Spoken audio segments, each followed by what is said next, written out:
엄씨가 학창시절에 이제 나 똥을 쌌습니다. 그걸 야 이거 팩트예요? 야 그걸 말해? 엄씨가 일부러 싸진 않았을 거잖아요. 일단 저는 오늘 누구나 사실적시 명예훼손 고소할 팩트 가지고 사람을 조진 거잖아. 그 사람이 행했던 범죄 사실 가지고 다 이렇게 피해 받았으니 그럴 거면 죄를 짓지 말든가. 가장 조심해야 될 부분이 뭐냐면 내 말이 맞다고 한들 그거를 굳이 발설을 하면 통해서 상대방 기분을 꼭 해야 할 필요가 있느냐고. 사실일전정 이걸 굳이 왜 오픈을 하냐.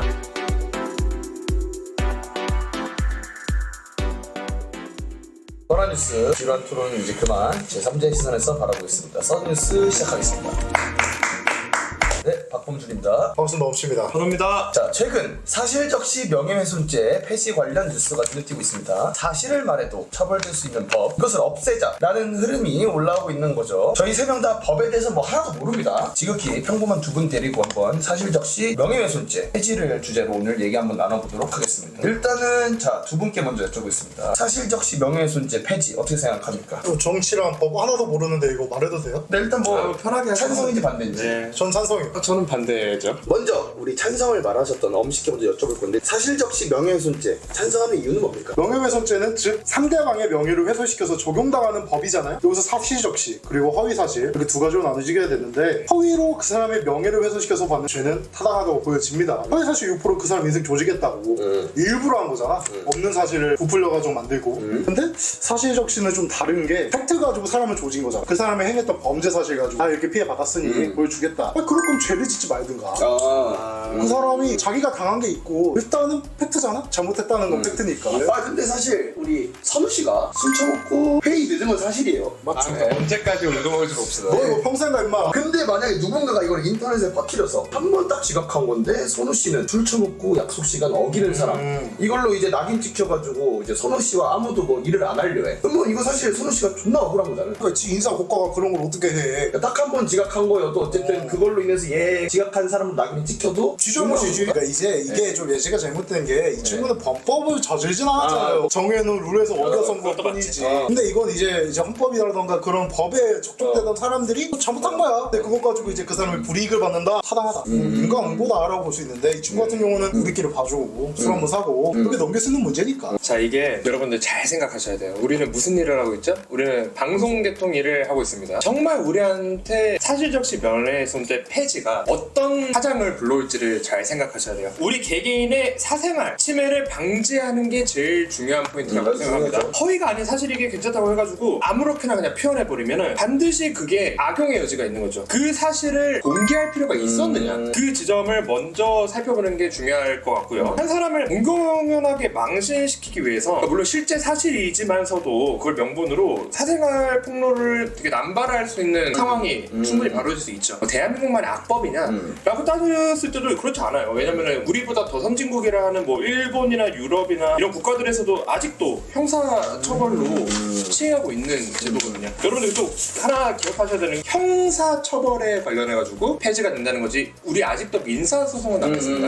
그거는 우선 참고해 주시고 물론 표현의 자유가 중요하지만서도 타인의 삶을 파괴하지 않는 것이 훨씬 더 중요한 일이라고 좀 봐서 폐지를 그래서 반대하는 편. 근데 뭐 연예인, 학폭, 갑질, 뭐 공공기관 여기 부패 같은 것도 사실 폭로로 밝혀진 경우가 많은데 이런 것들이 민망될 위험이 좀 있을 수도 있다고 보거든요. 그러면 기본적으로 대중의 앞에 나서서 대중의 어떤 세금을 받는 뭐 공공기관, 뭐 정치인들, 우리 대중의 사랑을 받고 그거로 먹고 사는 연예인들, 일명 공익이라고 부르는 분들은 사실 제가 주장한 얘기랑 좀 예외이긴 합니다. 애초에 국가와 국민의 각자의 분야에서 좀 헌신을 다하고 보상을 받는 사람들이기 때문에 그 사람들은 오히려 더 투명하게 공개를 해야 될 필요가 있는 거죠. 내가 오늘 얘기하는 거는 우리 같은 사람들, 방금 얘기했던 뭐 술 처먹고 늦었는데 실제로 내가 직장에까지 피해갈 건 아니잖아. 내가 그게 내 명예인데 일종의 뭐 실수 같은 건데 그게 사실이라고 해가지고 모르는 게 남발해버리면은 결국 다 사생활 침해밖에 안 되죠. 공인을 제외한 우리 같은 시민 한 명 한 명의 사생활 피해가 제일 우려된다. 양면성은 항상 존재합니다. 어떤 법이든 간에 밝은 면이 있으면 어두운 면도 있다고 보여져요. 근데 저는 밝은 면이 더 크다고 보여집니다. 이걸로 오는 좋은 효과들이 더 있지 않을까. 팩트를 말해서 내가 피해를 받아야 되는 상황이 생긴다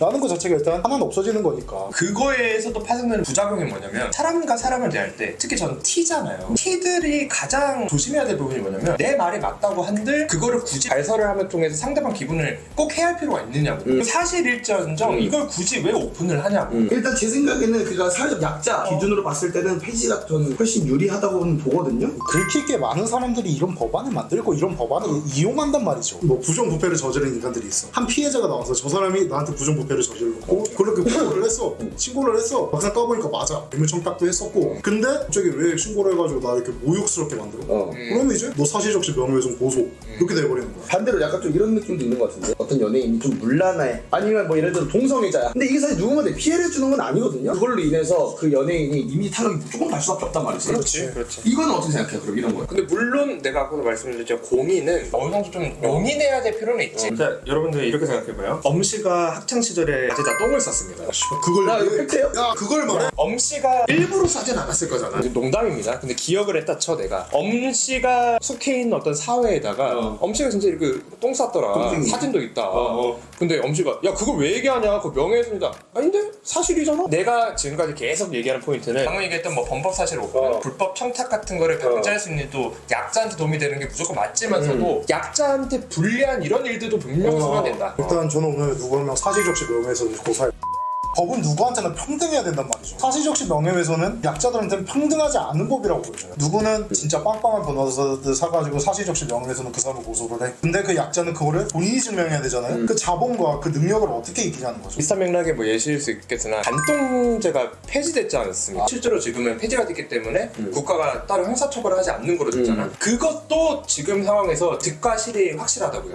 득은 우리 개인의 자유, 일개 우리들끼리의 일을 왜 국가가 나서냐에 대해서 이제 더 이상 침범받지 않으니 좋은데 그만큼 불륜과 어떤 그런 늘어나죠. 불미스러운 일들에 대해서 불안감 증대는 따라온다고요. 엄씨가 얘기한 그런 좋은 점들도 너무나도 인정을 하지만 이 개개인들에서 일어나는 그런 가벼운 수준의 그렇지만 부끄러운 일들 그런 것들까지도 용인돼 버린다. 그러니까 득과실이 있는 거죠. 저는 그래도 아직 약자죠. 지금 제 위치에서는 폐지가 답입니다. 근데 제가 나중에 두글두글 해가지고 뭐 어른도 인지가 있을 이것도 샌드위치. 이거는 이거 해결되면 또 나도 유명해지고 유명해지면 내가 이 한 말을 후회하게 될 수도 있겠지. 민사는 살아있다 그랬죠 서울시. 우리한테 딱히 실생활에서 영향은 별로 없을 것 같기는 한데. 판단은 우리 시청자분들이 하면 될 것 같고 마지막으로 좀 여쭤볼 게 있는데 그거 말고 폐지했으면 좋겠다는 뭐 법안 있습니까? 피해자는 얼굴을 드러내는데 범죄자는 후드 같은 거 세우고 그렇죠. 이렇게까지 했으니까 저는 그게 항상 불만이었어. 오히려 피해자들보다 가해자를 좀 더 숨겨주는 이런 아이러니한 상황 좀 없어져야 된다 보고요. 국민 모두의 알 권리를 위해서 이거는 좀 필요하지 않을까? 그리고 전 여기서 추가적으로 또 경찰분들이 이제 데리고 나오죠. 전 경찰들을 모자 쓰고 마스크를 씌워야지 왜 범죄자를 그렇게 하냐 이거야 나는. 정당방위 좀 완화 좀 해주십시오. 칼 들고 덤벼가지고 제압을 했는데 나도 고소를 당해. 나도 상해를 입혔대. 그러면 안 되잖아. 엄씨가 때리면 성폭행 아니야? 착하게 사시면 됩니다. 죄짓지 마시고. 잘못을 안 하면 되는 겁니다. 최대한 남자들 피해 안 주고 살면 이렇게 좀 꼬름한 일 없지 않겠습니까? 바르게 살면 좋은 세상이 되지 않을까 싶습니다. 네, 마무리하겠습니다.